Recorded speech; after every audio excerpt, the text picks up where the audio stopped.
You're listening to WCTN. May we make a suggestion? Take your phone off the hook. Somebody might call during the next hour or so and interrupt your fun. Get it. $10 million. Bigger guests, bigger audio. You're listening to the West Coast Truth with Russell Scott, Season 4.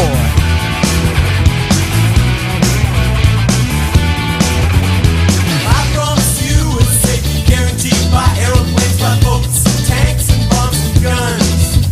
Well, it don't work too well, but you're too busy to complain. That's just the way it's always done. Just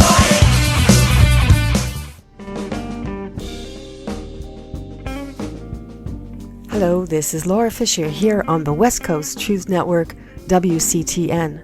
Please join me for my new show, Blues and Views. A mad, not so mainstream mix of musing and music with an emphasis on the blues, and where we'll be thinking the unthinkable and questioning the unquestionable. Right here on WCTN.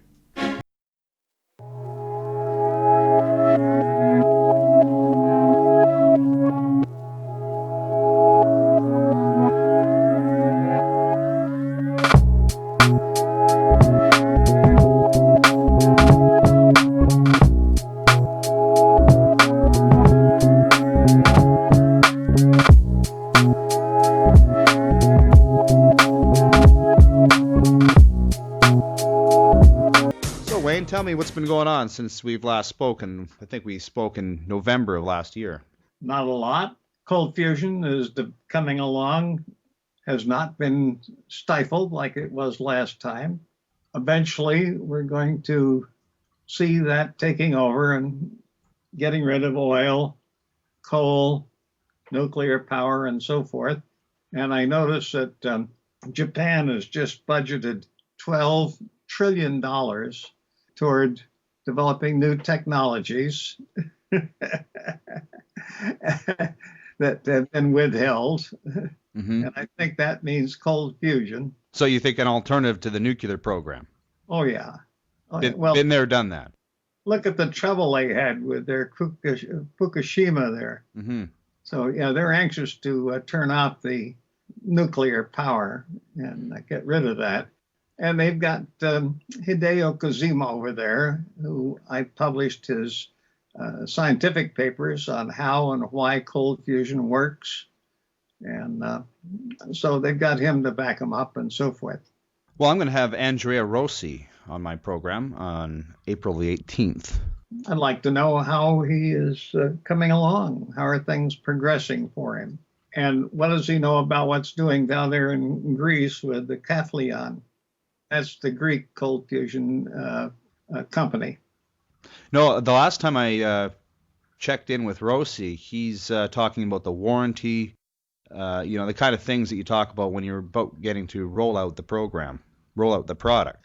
Oh, wonderful. Yeah, no, it sounds like it's really coming along, and they're talking about putting units inside your house for about $500. Oh, my word. Yeah, right. No, the price is the price is irrelevant. Because it's free. It gives you free power. There's a good possibility that Japan will get into the cold fusion manufacturing business too, and maybe farm it out to China for lower wages. Maybe. And then the next thing is the cars powered by electricity generated by the cold fusion. Cost nothing to run. But how is this going to happen, Wayne, in a world run by oil? These people don't just give away their power. Well, they stopped cold fusion 20 years ago. I don't think they can stop it this time. So eventually, technology wins over. It takes a while. And it's going to be just as difficult with health. You've got trillions of dollars invested in sickness and almost no money invested in health, and no money to gain from health much. The more we keep people sick, the more we have in industry. We've got the 700,000 doctors here in the United States and thousands of hospitals. And the most profitable industry in the country is pharmaceuticals. And all of this is threatened. So it's going to take a while to get adapted, but I don't think it can be stopped any longer. And it's threatened because of maximized immunity? Right, because of the basic design of humans is finally going to be revealed, and how simple it is to cure any illness. Cancer, total cure, days before death without fail. And diabetes, 2 weeks. They have a DVD out now called Raw for 30 Days, telling about a whole group of people with long-term diabetes that went on a raw food diet for 30 days and all got totally cured. Well, it's not hard to believe, Wayne. I went on to the raw food diet myself, and the physical effects, I mean, I went on after we spoke. Mm-hmm. This is how influential you are. The physical effects are immediate. Let's put it this way. Within 1 week, I started to notice how soft my skin was. Mm-hmm. Now, I'm not wanting it to be soft, Yeah. but I couldn't help but notice. Everything else, things that we don't want to hear, but everything is very good on the raw food diet. It's incredible. Have you learned to chew yet? I thought I had a long time ago. No, you didn't. Every bite should be chewed until it's liquid, and not just chewed enough so that you don't have to call Heimlich. You have to get it ready for the gut to take care of it and absorb it and put it into the bloodstream. Is this mastication? Is that the term for this? Watch out what you're talking there. Mastication, not masturbation. I know. Yes, you want to masticate the hell out of it. And that Right, the hell and being 3 lumps. times a day. Breakfast, lunch, and dinner. Yep. Why show us, we say here in New Hampshire. How is New Hampshire? How is the weather over there? Well, it's about 50 degrees today. We had a spell there where it was 85 every day for a while. And we had hardly any winter. We had 2 brief snowstorms that left very little snow and melted in a few days. Unlike most, every winter in the past, heck, I used to be out there skiing on Thanksgiving every winter. This winter, the skiing was just terrible. Is this a result of global warming? Oh, no. This has to do with the sun's activity. Mm-hmm. And I don't think that global warming, by the way, all the measurements show that the temperature has been dropping. So, but we'll take care of all of that baloney as we get cold fusion in there, and we don't have any CO2 coming out anymore. Mm-hmm. Just think of the changes that's going to happen to our agricultural industry as the word gets out about how important it is to eat pure food and preferably grown on remineralized land. And we have almost none of that here in our country. And we've got millions of acres that have been poisoned for almost 100 years with chemical fertilizer and then with pesticides. And the new diet tells us that grains are toxic. So that's the end of all that need for wheat, and those millions of acres of wheat that we've been reaping. And that's the end of soy, rye, oats, and rice as foods for us, like that. So it's going to change everything. I don't know how we're going to possibly cope with all of that, but somewhere we'll find a place where we can grow things in non-poisoned land. What is remineralized land? How would you do that? Oh, what you do is you put rock dust on it. That gets the minerals back into the land that the plants have taken out to be healthy and that we need in our bodies from the plants. The plants that are growing today are grown on mineral depleted land, which is another reason they attract insects and have to be sprayed. And we either take mineral supplements or we're not healthy.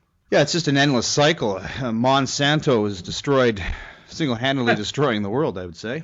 Oh, yeah, they're doing a wonderful job, yeah. They're doing very well, and they're a beast. I don't know how we defeat them, frankly. It's difficult because they have billions of dollars to work with.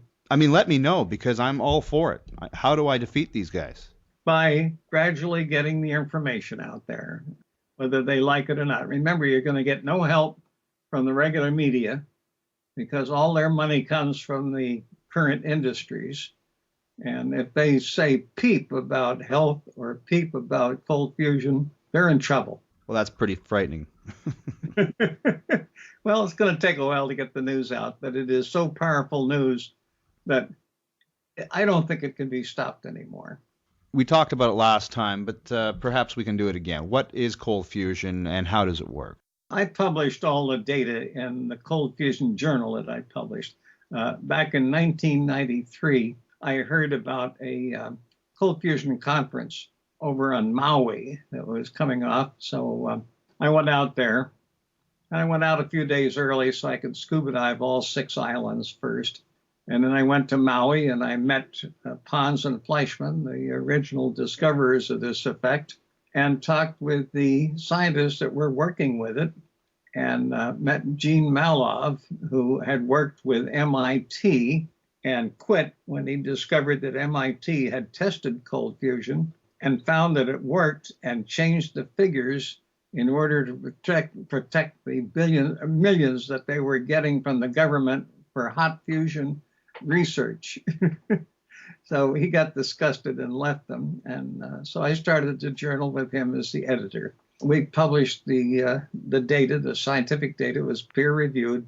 And with the cold fusion, there's several approaches. The simplest and cheapest one is to take nickel and put it in water, and you powder it so you'll have a maximum surface area. And then put it in water, and you pass electricity through the water, which separates it slowly from H2O to hydrogen and oxygen. The hydrogen molecule, being very tiny, weight of 2, is absorbed quickly by the sponge-like effect of the nickel. The oxygen molecule is too large and passes off in the air and goes away. By the time you get 82% absorbed, the nickel ends to react with the hydrogen. One nickel molecule absorbs 7 hydrogens, and that new weight is copper, with 0.2 left over that disappears as matter into energy. And of course, we have E equals mc squared. Energy equals mass times the square of the speed of light, which is a huge number. I say that means that a little tiny bit of nickel turned into copper is going to generate an awful lot of heat. And with that, we can heat buildings or generate electricity at almost no cost. I was reading that the ECAT was denied a European patent for the reason that it broke the known laws of physics and therefore could not be given a patent. Well, the establishment refuses to recognize any new development. Remember, back in health, we had Semmelweis saying, hey, when doctors wash their hands after an operation, they don't make the next patient sick. He said, it's germs. And the AMA said, germs, baloney. Any doctor caught washing his hands before an operation will lose his license. What was the advantage to having the dirty hands, I wonder?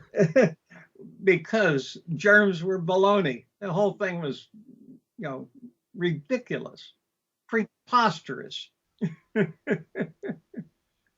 Wayne, we'll have to take a break. We'll be back in 2 minutes with today's guest. Well, let's bend it. Let's bend what? The time. So we don't break it. All right. So we'll bend the time and hopefully we'll meet here in 2 minutes. Okay. To hear it from you. I want to hear it from one who should know how it is. All the second-hand words seem to get in my way. I want to hear it from you. I want to hear it again. I want to know.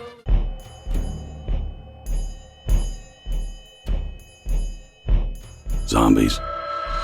They're coming. You know it. You've always known it. That's why you spend hours researching them in movies. It's why you know exactly where you'll bunker down when it all turns for the worst. You've already got your group planned out. Meeting points, food collection, clean water sources. Oh yes, it is an inevitability, but you're not worried now. You're actually kind of looking forward to it. You're ready.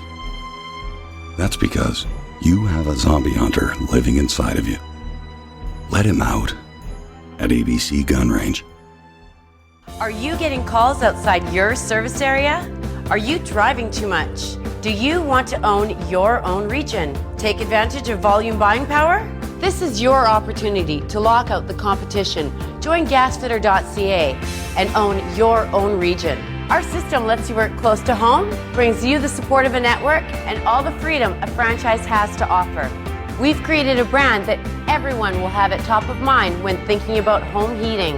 One source, one easy number, 1-888. We gas for you. Gasfitter.ca. World Banking, World Fraud. A must-read for anyone with a bank account. From a struggling young life as an orphan to a corporate nightmare of fraud, John Cruz, in his new book, describes his exceptional rise in the banking world and documents the systematic fraud and money laundering he uncovers while inside. What is really done with your identity? World Banking, World Fraud. Available now at Amazon.com. Learn the truth.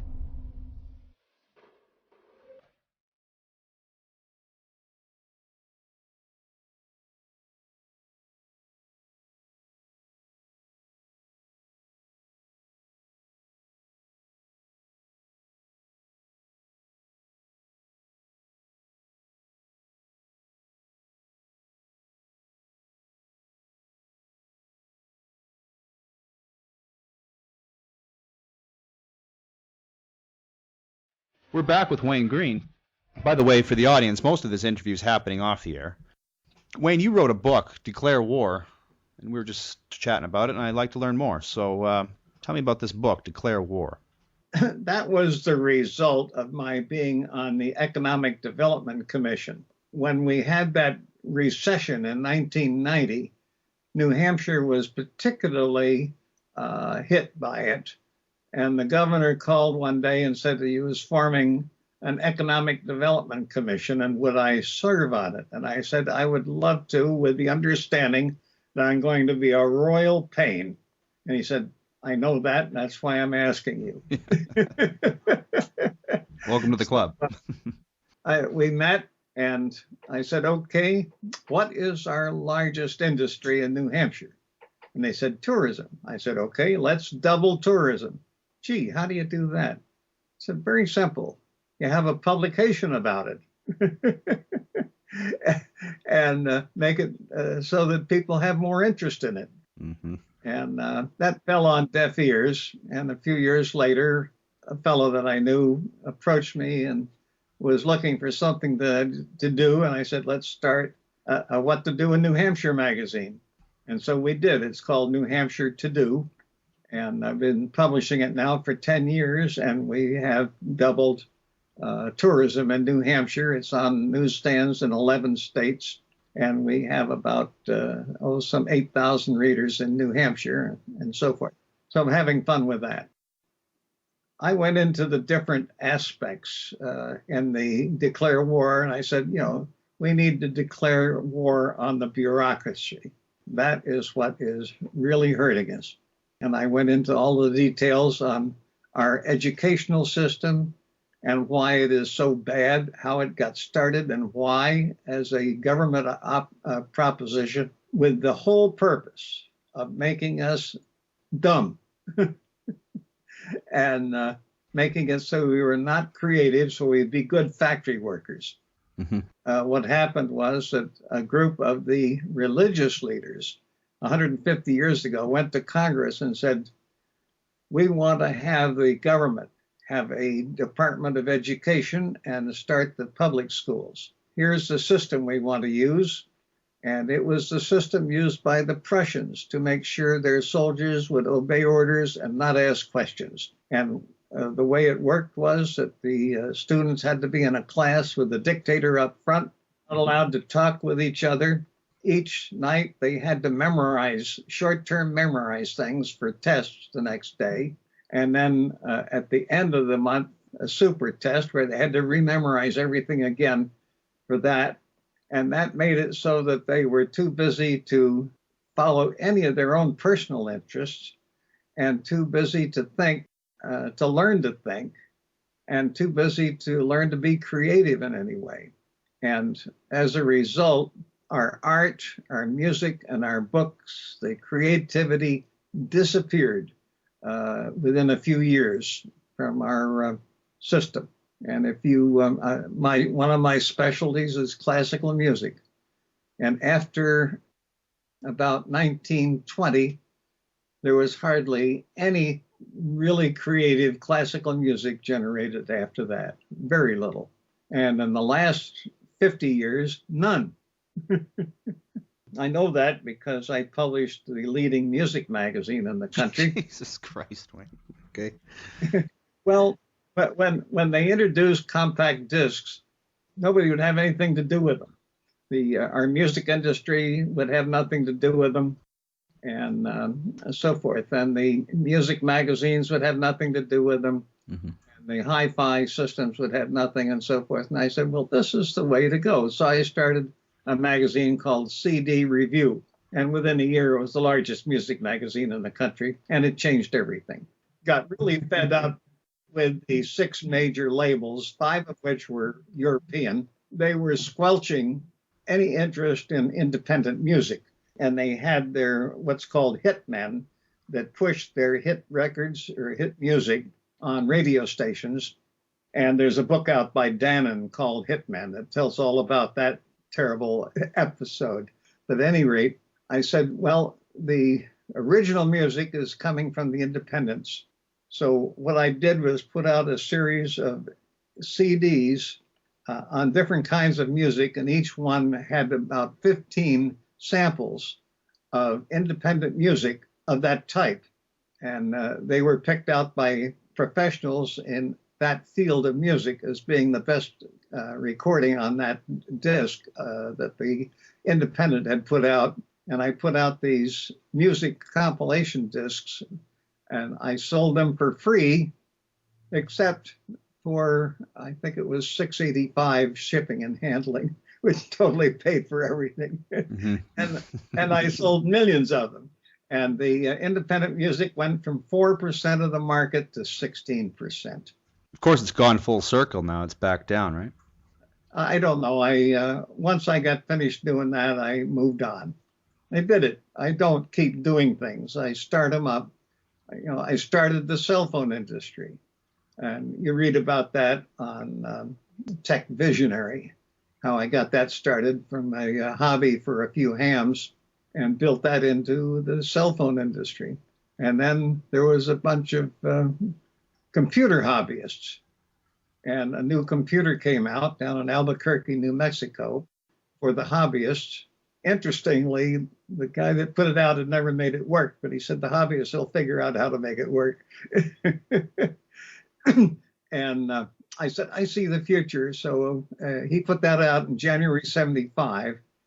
So in about July, I started work on Byte magazine, B-Y-T-E. I picked a nice little computer term for the magazine, short one. And the first issue came out in September, and it grew to be the largest magazine in the country at over 800 pages a month. Then I started 80 Micro for the Radio Shack computer, which only grew to 500 pages a month. And Run for the Commodore computer. Apple, I put out Insider for the Apple computers, and so forth. So, and then I started the first software company called Instant Software. And I took programs that the hobbyists had written and got them shaped up professionally and then put them on the market with a commission to the originator. And we had over 250 of those that I marketed and so forth. So I got everything going and started the personal computer industry. That's only 3 industries that I helped get going. What would you do to improve the educational system now? I would really get the word out about the Sudbury Valley School in Framingham, Massachusetts. Here's a school that costs less than half as much as the local public schools to run. It has no curriculum. The kids are not separated by age. The kids are able to learn anything they want. And there's a very good library there. And then they get around and talk about what they're interested in with each other. And the result is spectacular. They're able to ace any of the college SAT entries and so forth in the SATs. But there's no tests, no grades, and they're doing it because it's fun. And there's 8 books written about it so far. So the solution here, first of all, is to remove our children from public school. Absolutely. Make it so that schools run 50 weeks of the year and are not mandatory anymore. It's voluntary. And free the children to learn what they want, get them out of these stupid classrooms with them memorizing, no more tests. And like the old... But how will you know if children are learning anything if they're not tested, Wayne? That's up to them. We know it because when the college entry exams come along, they beat the heck out of everybody else. And they're all learning to read 100%, not like our public schools where in some areas as much as 73% are coming out illiterate, huge numbers of dropouts and so forth. What about private schools?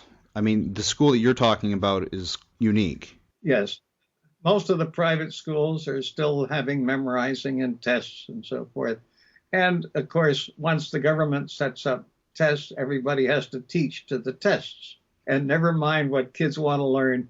I mean, I'm asking because my son is now going into kindergarten, and decisions have to be made as to what direction he'll go. Yeah. Homeschooling is not always the easiest option. No, but it sure beats the heck out of the alternative. You talked about travel and tourism for New Hampshire. Oh, yeah.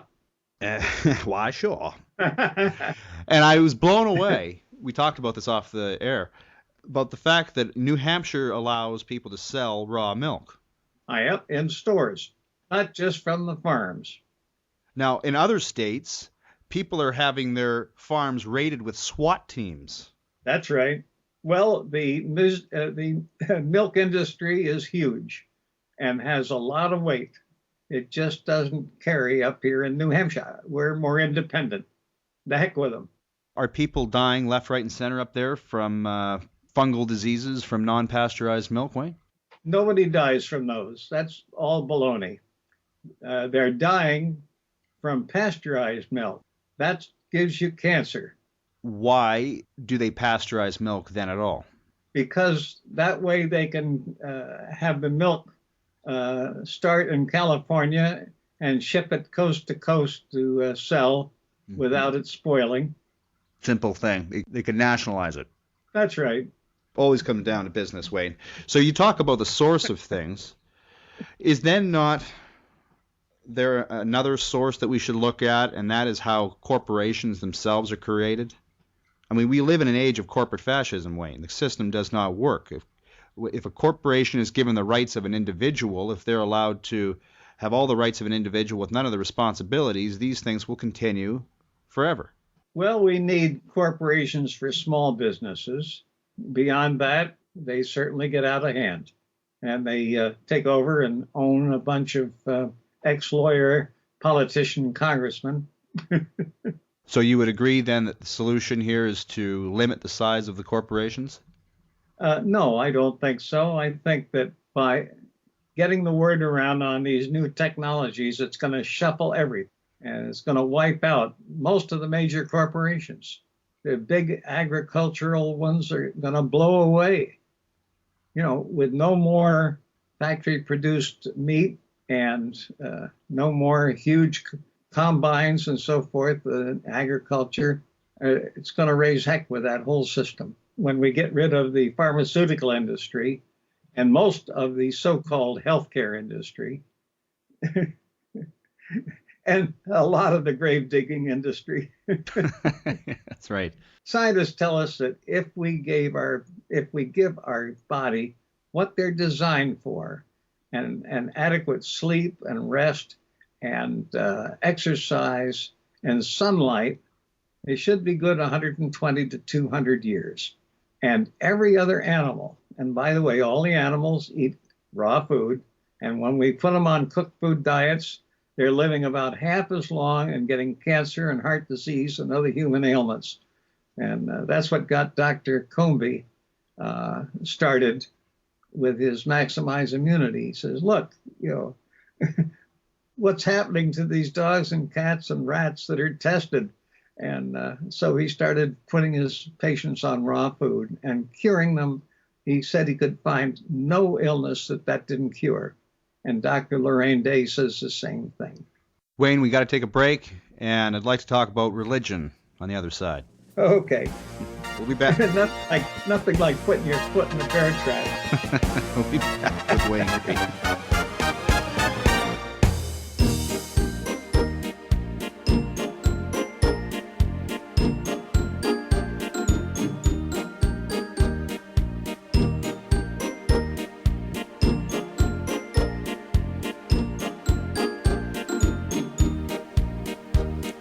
We get up in the morning and hope things are the way we left them when we went to bed yesterday. No dramatic changes, nothing really new. Today like yesterday, like a comfy pair of shoes. But that's not Wayne. Oh no, not Wayne. He travels down a slightly different lane. His horizon has no limit, and his rainbow has no end, as he gets those great ideas and then makes us understand. He's a genius from hat to shoe, and there is nothing that this man cannot do.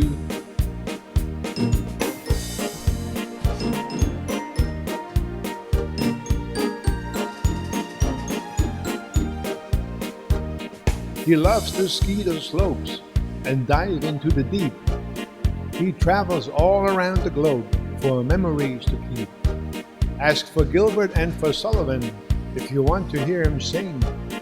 And when he goes to ball games, they bow to the Sandwich King. Oh yes, that's Wayne, our good friend Wayne. He travels down a slightly different lane.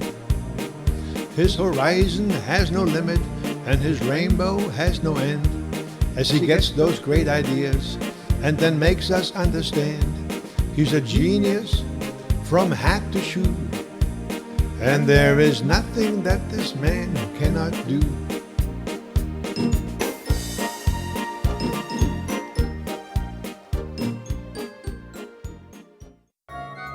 Are you living in pain or discomfort? Have you found that pharmaceuticals are doing more harm than good?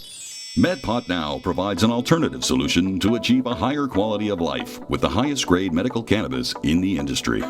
All of our products are non-profit, chemical-free, and organically grown. Nice. Call 604-569-2119 or visit www.medpotnow.com. MedPot Now, the freedom to choose what works is...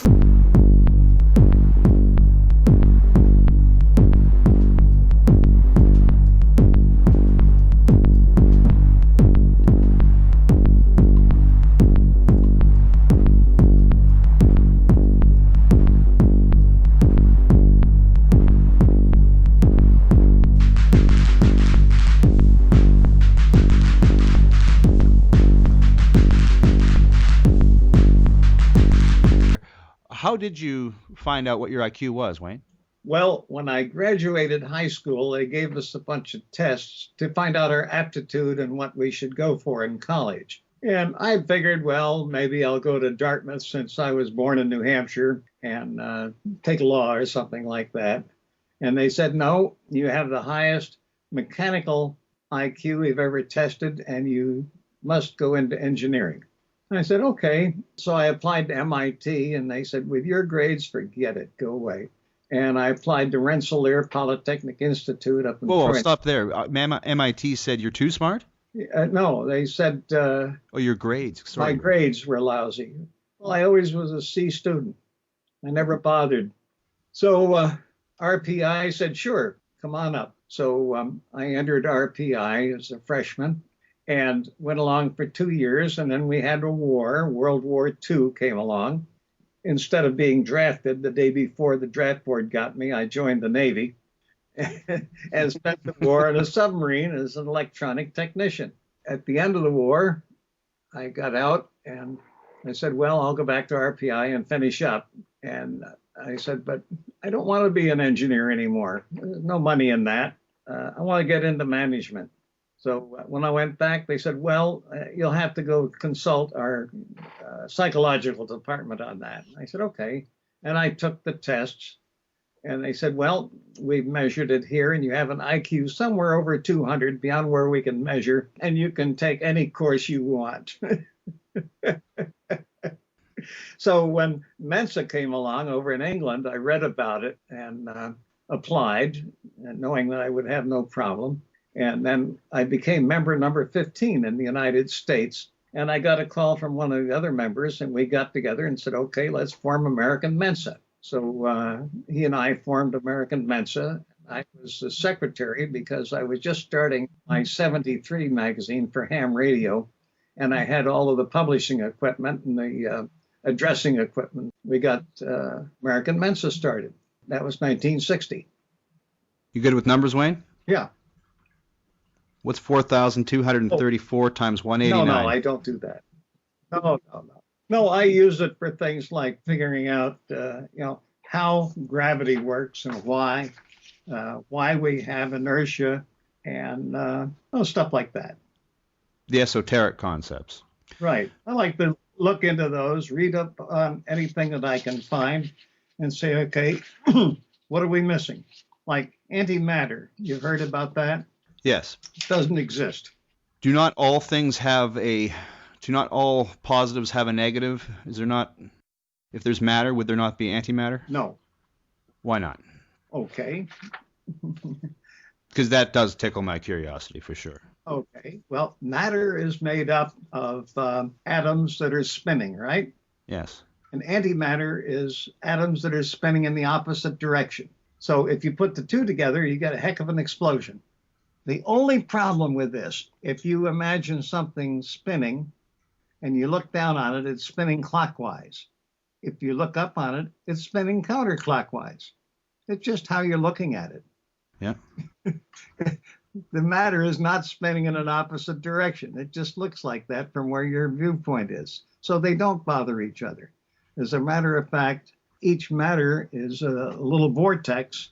And as we know from tornadoes, vortexes suck everything in, right? Mm-hmm. And so it holds the atoms together, holds them into molecules, but it also attracts any nearby ones. And we call this gravity. With inertia, let's say you have a whole box full of these spinning atoms, all in different directions, right? All different axes. What happens when you have a top spinning and you push it? It resists until you push hard enough to make it move, right? Right. Okay, so matter, let's figure we have a box with 13.27 quadrillion atoms in it, all with different axes, all spinning. You push it, it's going to resist until you push harder and make it move. Inertia. How's that? Einstein didn't figure those things out. Well, Einstein's IQ is only 180. Oh, okay. Well, I guess I got him beat. Let's carry on down that rabbit hole a little farther. Einstein liked to time travel. What are your thoughts on that? Is time travel possible? And if so, how would you do it? I think it's been proven that it's possible. We don't know how to do it yet. Okay, so claims that Barack Obama has been to Mars by exopolitics, that would be untrue? Yes. No, nobody's even gone to the moon yet. That's all faked. But no, with time travel, we have pretty good proof of it. If you go to the caves and the cave paintings over in Lascaux, France, from 17,000 years ago, there are the UFOs over them. And if you read Alexander the Great's diaries, the UFOs are over his battles, and he describes them. Well, now what's the first thing you're going to do when you invent time travel? You're going to go back and do a history of the world, right? So, yeah, they're from the future. I would have done high school over again, but okay, I understand. Oh, you want to go back and memorize all that stuff again? No, I just want to get chicks, Wayne. Oh, okay. Well, so much for all of that. No, but what I'm asking, what I'm curious, if you want to entertain it, is what would be the physics behind time travel? We don't know. But then there's a whole bunch of things we don't know. We don't know the power of consciousness. You know, we have Art Bell on his Coast to Coast radio show when they had a whole bunch of fires down in Texas, wildfires going, and no promise of rain from the Weather Bureau. He asked the listeners of the show to pray for rain in Texas. And within hours, it was pouring rain down there and put out the fires. The great Art Bell mind control experiments. Right. I remember them very well. Yeah. And he said, well, you know, maybe it was a coincidence. And then a few weeks later, they had wildfires all over Florida. And he asked again for the listeners to pray for rain in Florida. And within hours, it was pouring rain down there. So he was afraid to ever do that again. What's the power? How does it work? We haven't a clue. Well, Art was such a skeptic, Wayne, as you well know. That must have blown his mind. Well, I think he blacked it out. If you can't explain it, I don't want to know about it. Do you think that's how he feels about things? Well, when we were discussing the moon landings, I said there's all kinds of powerful evidence that they had to fake it. And he said, well, I don't believe it, and I don't want to hear about it.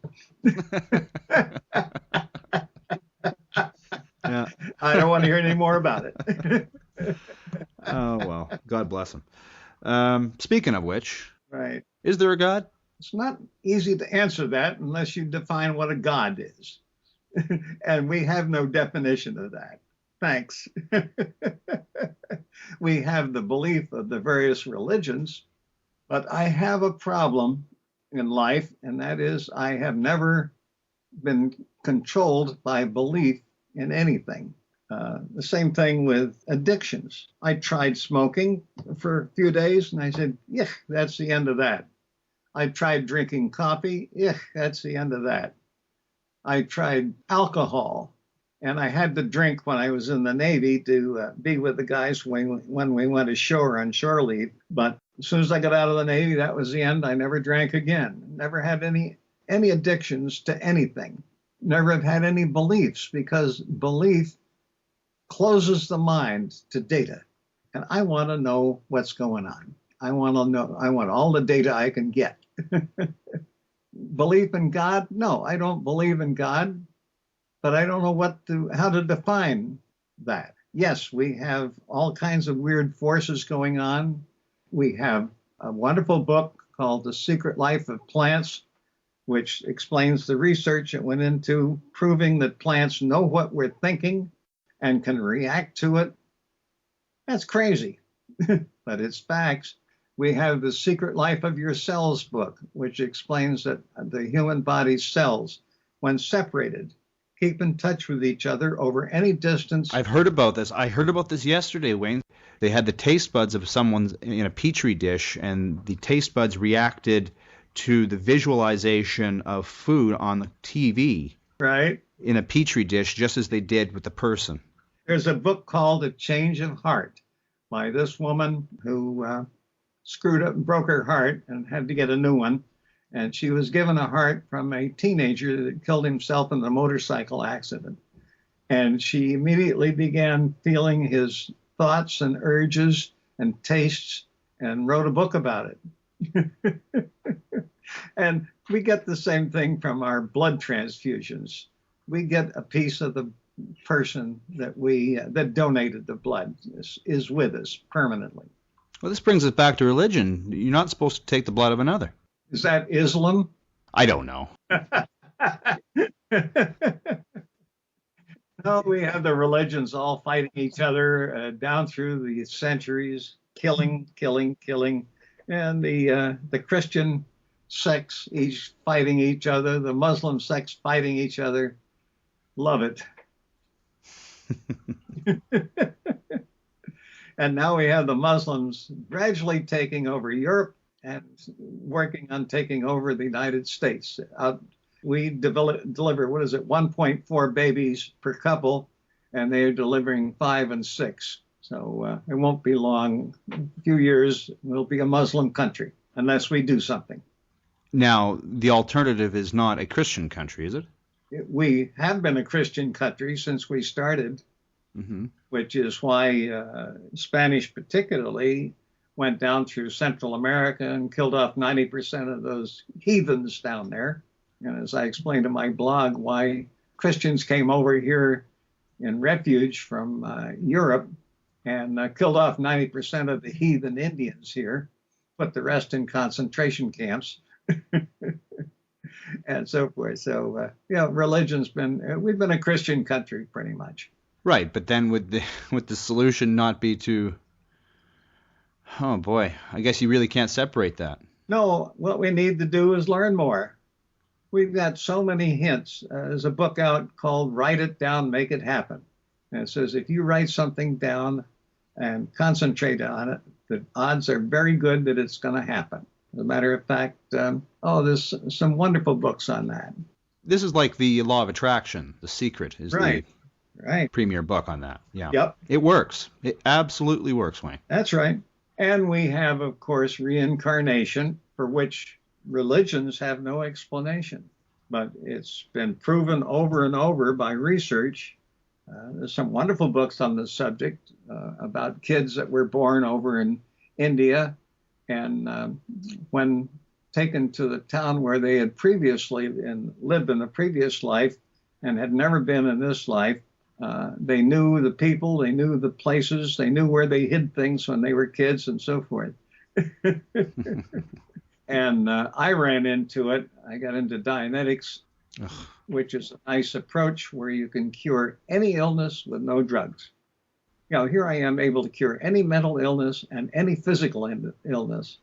How many people have those abilities? Not many. In one of the cases I was working on, we're going back to the start of this psychological problem that the woman had. And bang, she was in a previous life. And I said, okay, tell you what, let's do a little experiment. I want you to go outside, walk down the street, and tell me the names of the stores as you pass. So I wrote it all down. And then I got in touch with a ham friend. And she'd never been in this town in this lifetime. And I got in touch with a ham friend of mine in that town and said, would you ask your grandfather about the stores on Main Street? And here is Silsby's bookstore. And next to that is the watch repair store, the next one down, and so forth. And he said, he got back and said, yeah, I talked to my grandfather. He said, yeah, that's the way it was. So who knows? We don't have any. You said Dianetics. Yeah. That's Scientology. That's No. Removal of thetans. No. Dianetics was the first one out. I read about it in 1950 in Astounding Science Fiction. There was an article about it by L. Ron Hubbard. Right, L. Ron Hubbard, Scientology. Right. That was his first book. No, Scientology didn't come along till years later, and I'll explain why. He wrote the book, and I read it and got my roommate to read it. I was working down in Sarasota, Florida at a radio station as an announcer, and my fellow announcer, Joe, read it. I said, let's give it a try. He said, okay. And I said, well, what'll we try? He said, well, every time I give an announcement, I have to hit the cough switch for a moment and give a little cough. I said, okay.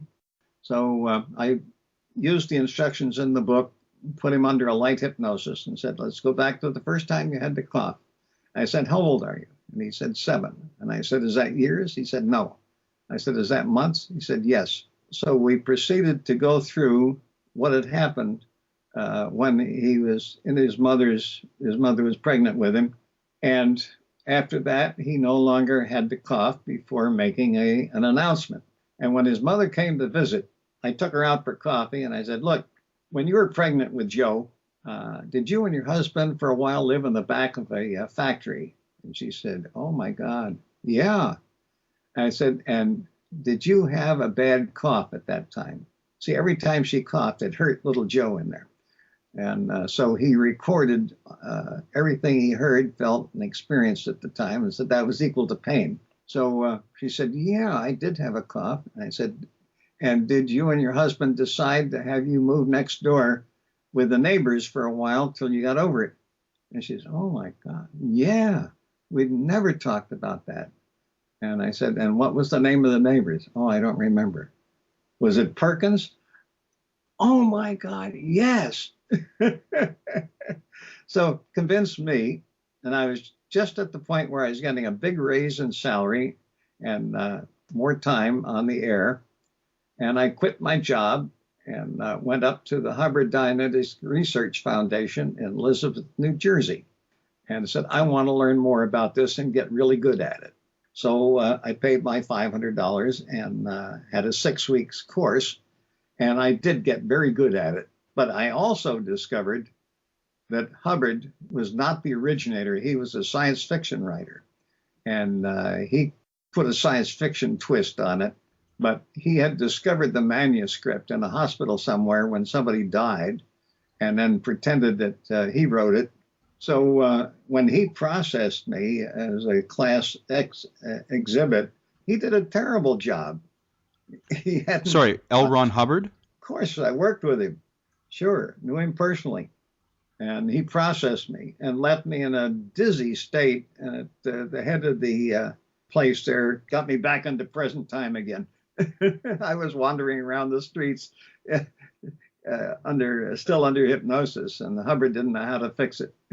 What Hubbard said was, look, the graduates from here are able to help anybody with psychological problems, but it's against the law. You have to be licensed, and that means you have to take a medical course.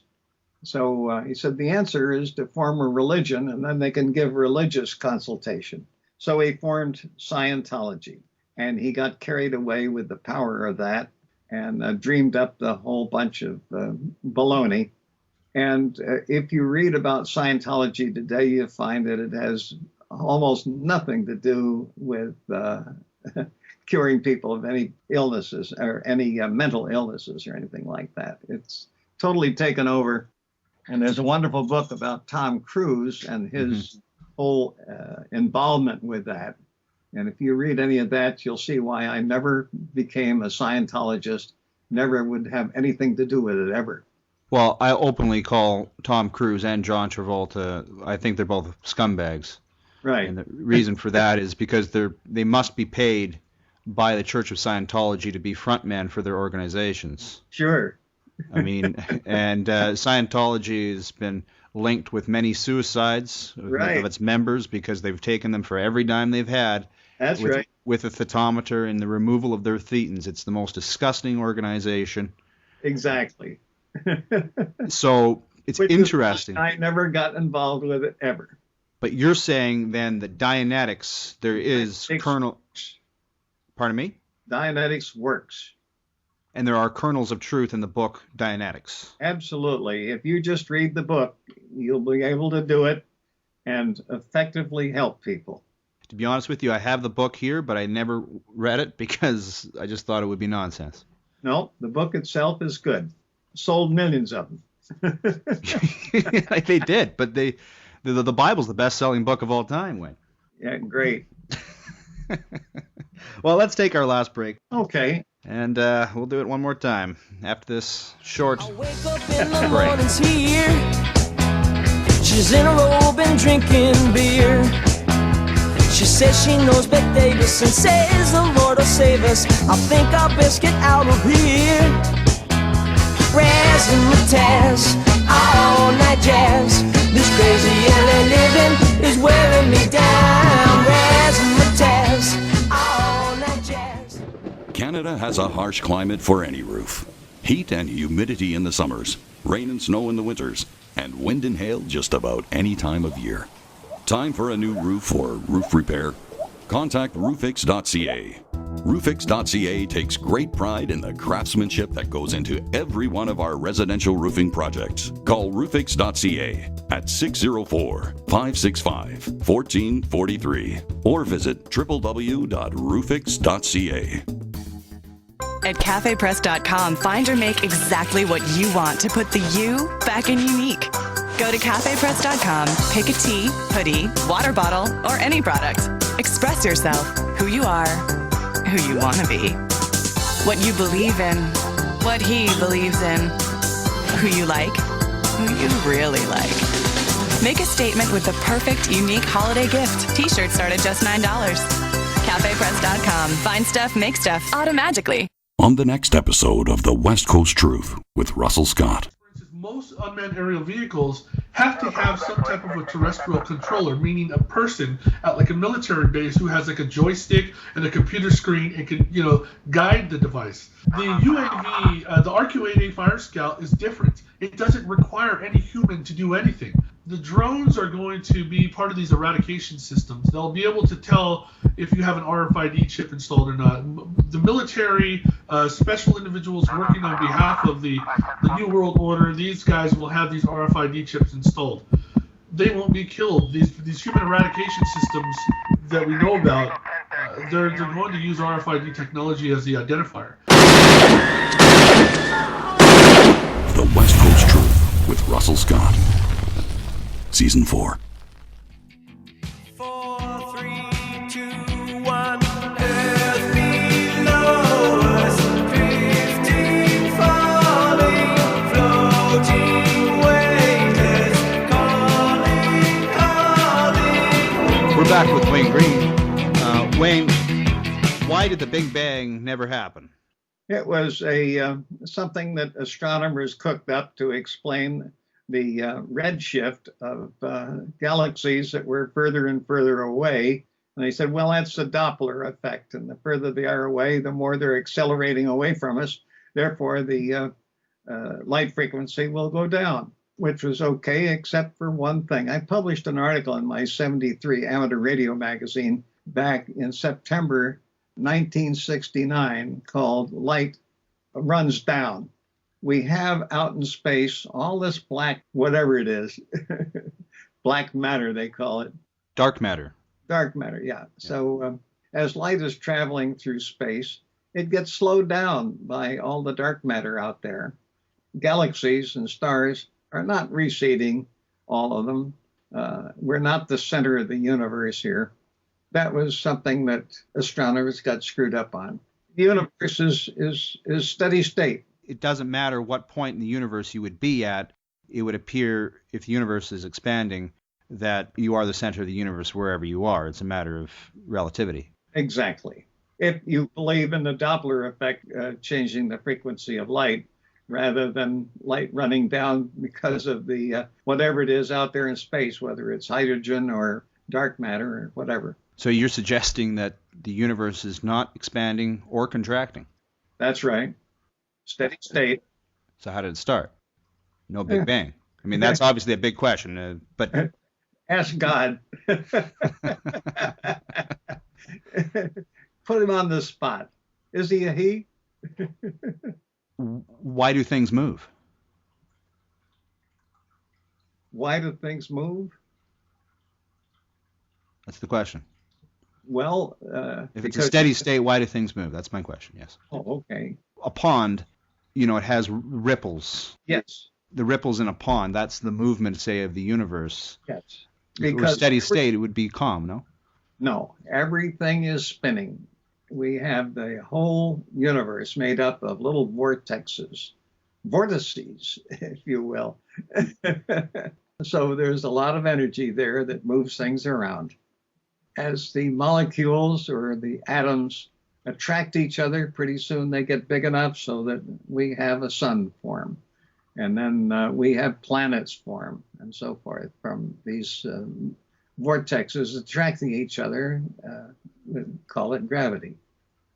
Okay? I mean, you have to understand, my understanding of physics for the last several years has been that it expands forever. Right.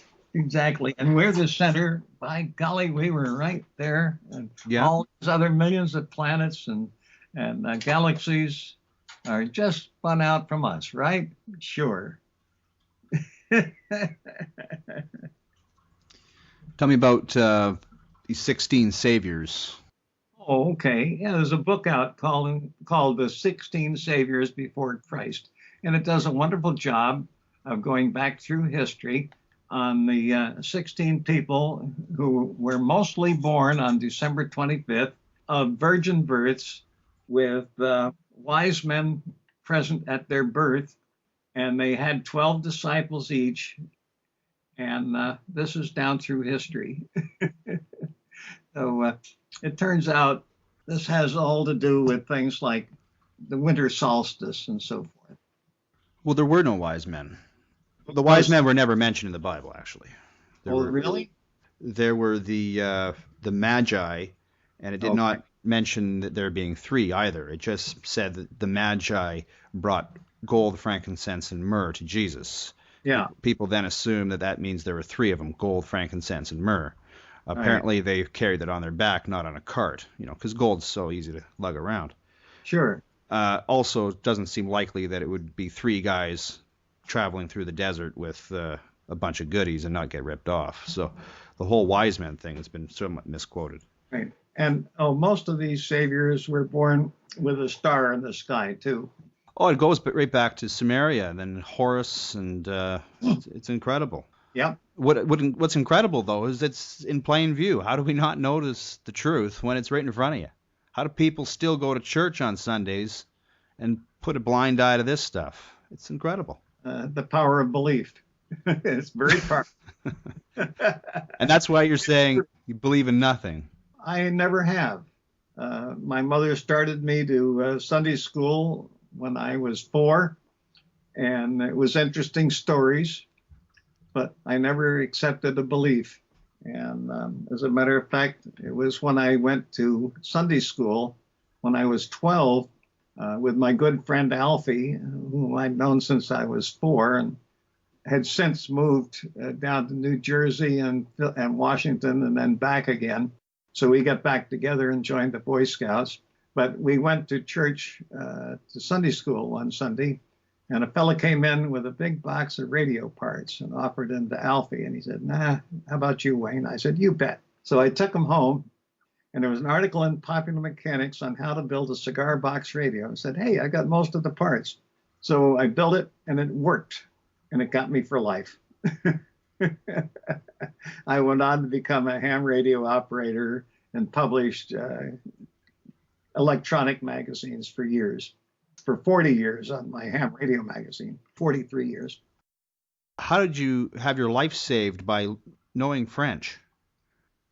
Back in 1958, when I was the editor of CQ magazine, we organized what we called a de-expedition, where you take a bunch of hams and go to a place that's classified as a country and put a ham radio station on the air, giving the hams all over the world an opportunity to make contact with one more country. And everybody loves that. They want to see how many countries they can work. Like I've worked over 360 myself.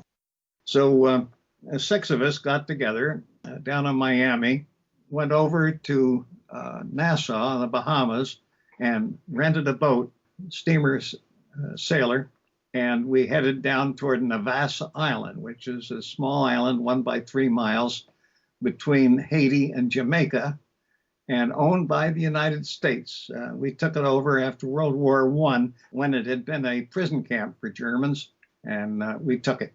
So it was uninhabited except for an automatic lighthouse that didn't have any keeper or anything, and was periodically serviced by the Coast Guard, bringing in more acetylene for the lights. So we headed for that to put this Navassa Island on the air as KC4AF. I got the license from the FCC for it. And on the way down, we ran through part of a hurricane. And it was really rough going. In the morning, I was on the bridge with the captain early, about 3 or 4 in the morning. It was still dark. I looked up and I said, "Is that a cloud or an island ahead?" And he said, "Oh, that's a cloud." And then a few minutes later, I said, "There's an automobile driving along that cloud." And he said, "Oh my God." So we quick turned and we missed going on a reef by about 100 yards. And we went along the coast of Haiti, found a little inlet, and we went in and dropped anchor to get some sleep because it had been rough going. I was awoken by a bunch of yelling and screaming and running around, and I went down to the deck to see what was going on, and there was a bunch of Haitians there with guns, spoke only French, no English, and I was the only one in our whole group that spoke any French, and that's just because I took it in high school. So I finally got in touch with these people and said, we're down here on an expedition, and they thought we were coming down to take over, to invade the island, and they were going to kill us and get all the credit. And that was their belief. And I said, no, we want to hire one of you to go with us to Navassa. And so that changed everything. So my French saved us. Oh, what a great story. And Navassa was interesting. Getting on that island, that's a whole story in itself. Yeah, we talked about the scuba diving you did on there. Yeah, and I visited that again in 1973 for a second trip. So. Interested in the election, Wayne? Oh, yeah. Yeah. Your enthusiasm just oozes through the... Well, the only one that is saying anything positive at all is Ron Paul, and he doesn't seem to have much of a chance. The Republicans have one after another, like they've done in the past with McCain, and they've got ex-lawyer politicians lined up to run for office. Thank you. And then we have the Democrats, who I think will be able to boast that they were able to elect the first foreign-born Muslim to the presidential office. That's the way it looks from all the birther information, which you don't read about in the mainstream press. They don't dare. But I'm sorry, didn't he debunk that? He produced a birth certificate. That's right, and any number of experts have pronounced it fake. And he has not produced a real birth certificate. Nor has he produced anything in the way of a Social Security number that makes any sense. The number he has belonged to some old guy that lived in Connecticut, and he's never lived in Connecticut, but he has this Social Security number from a fellow that was born about 1890 and died. So Barack Obama does not exist? Yes, but it now appears very, very strongly that he was born in Kenya and Mombasa, and his grandmother said she was there when he was born. And then his mother moved him to Hawaii and claimed he was Hawaiian born, but he was moved to Hawaii after a few weeks. And then down to Indonesia when she married another guy down there. By the way, she married this Kenyan guy, Barack Obama Sr., when she was 18 and so forth. But anyway, she went down to Indonesia, and so he went down. He was Barry Soetoro at this point, right? Yeah, she married Soetoro, and he went to school as Barry Soetoro. The records down there show that he was a Muslim at that time, and so forth. So now he's supposedly no longer a Muslim, but you're not allowed to become an un-Muslim. Thing is fascinating. He's not particularly well versed in how to bury a Muslim, having Osama bin Laden thrown overboard. If that was Osama, there seems to be a lot of question about that whole operation. When it comes time for elections, what do you think? Should people even vote at all? I'm going to vote for Ron Paul. I don't know what people are going to do. The Democrats are stuck with this guy that they put in there, and the country is going to hell in a basket. My God. Obama, in just 3 years, has racked up more debt than the previous 20-some presidents put together. and unemployment is worse, and so forth and so on. I don't think there's any good that's come so far of it, and the government has grown enormously since he was in, and the government pay scale has increased a lot, and all with money that they're borrowing, mostly from China these days, because they can't tap our taxes anymore. The income tax, when it was first initiated in 1913, was 2% on the very wealthy, put in under Wilson. A small group of Democrats early one morning during the Christmas break, when everybody else had gone home, and they put it in, and at the same time they got rid of the import duties, and before that the only taxes there were import duties, and they totally paid for all government costs. So they got rid of that, and that made it so that our workers were in competition with the Indian workers and the Chinese workers who would work for a fraction of the price. And the result is that we've lost most of our big industries to China. Yeah, you're talking about free trade then. Yeah, I think we should slap a goods heavy import duty on anything coming into the country and equalize the wages and get our factories back. You know, my Lord, what is it? 400,000 factories in the last few years moved to China. The iPad is made in China. We used to have an electronics industry at one time. It's gone now, totally. You have to say one last thing to the audience, leave them with an impression. What are you going to tell them? Stop poisoning yourself. Eat raw, healthy food, and that's it. Otherwise, you're going to die of cancer like everybody else, or heart disease, and you're going to get diabetes. The poisons are number one, cooked food. Number two, sugar. And even 60 Minutes did a piece on sugar last Sunday. And then we have the other poisons, like grains and, drugs of all kinds, legal and illegal, alcohol, nicotine, all addictive drugs and so forth. Go raw. I am 90 this year. I'm in excellent health, and my blood pressure is low. I'm out there having a ball, and I visited so far 146 countries. I want to make it 200 before I pass on. The local psychic says I'm going to live to 120, and I think I will. Thank you. Wayne, I have to thank you, by the way, for your writing of the West Coast Truth and your blog. I'll quickly read it to the audience.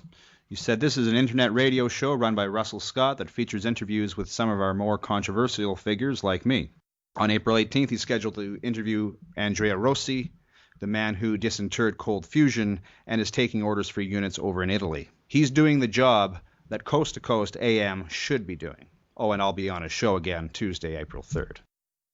He's doing the job that Coast to Coast AM should be doing. That's a huge honor for you to say that. As far as you're concerned, this is the only show that's really delivering the truth. Exactly.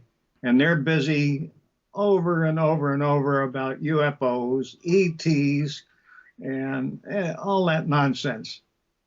It's an honor to have you on the show. It's an honor for you to advocate for the West Coast Truth. And once again, thank you very much for being a guest on the program. And thank you for having me. I love it.